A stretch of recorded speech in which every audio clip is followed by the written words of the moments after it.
Hey guys, it's Shiv here from Lifestyle Property People. So I wanted to share some reflections with you that I was working on this afternoon.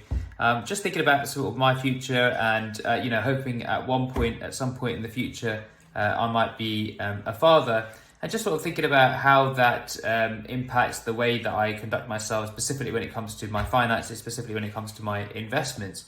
And I think I just wanted to sort of share some thoughts with you. And the main one is around what is our place on this planet? What's the point of us being here?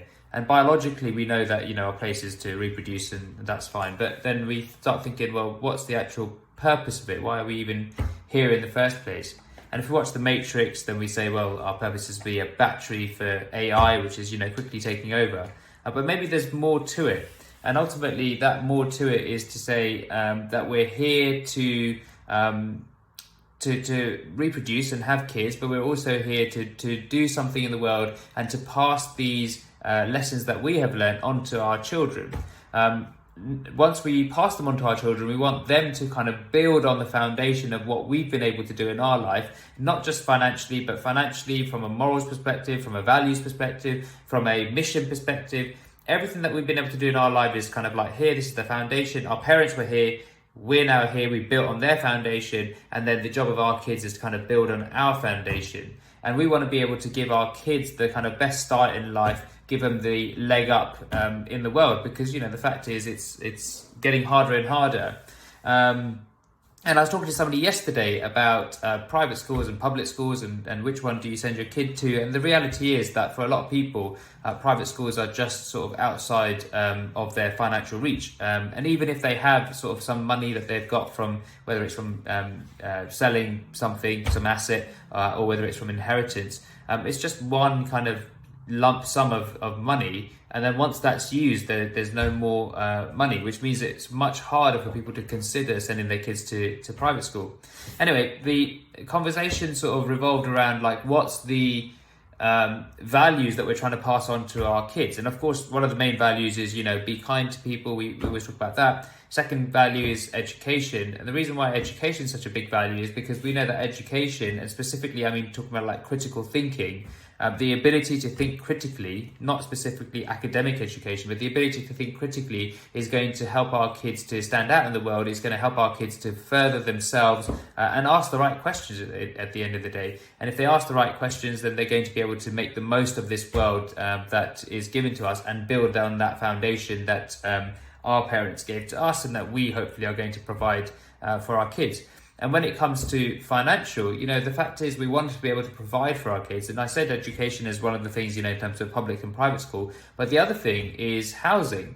I know for my mum, it was really important to sort of say, I want to make sure that my kids are set up. And for her, what that really meant was to make sure that they own their houses. Yes, of course, they're going to own them with mortgages to start with, but the point is that they're settled and they have their own home, and that was a really big thing for her. And for a lot of people watching this, it may also be the same thing. I want to make sure that my kid has, a home, a base, a stable place to live.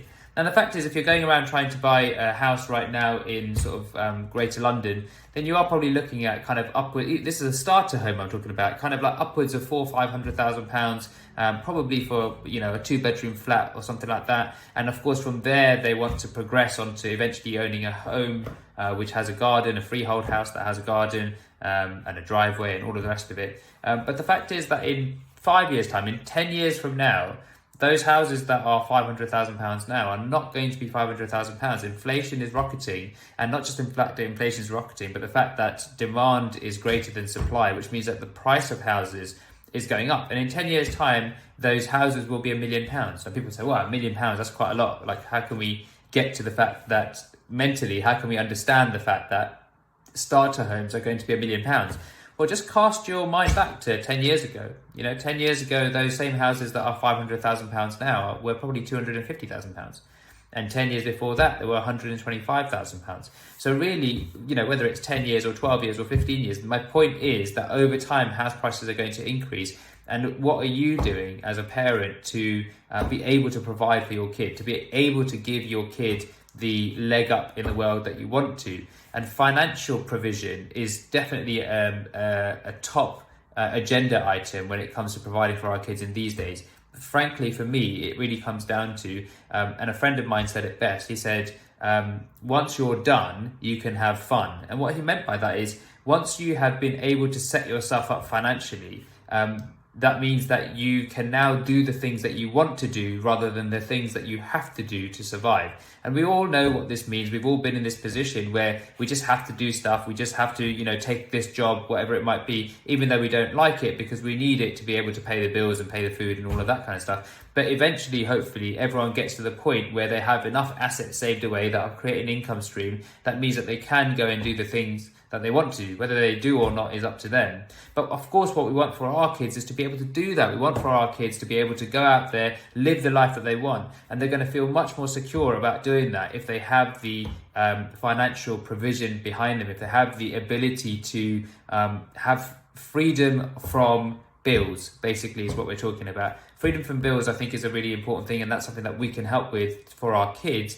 And that freedom from bills allows them to build on the foundations that we have already achieved, and also to be the best that they can be, which ultimately, hopefully, you'll agree with me, maybe that's the point in life.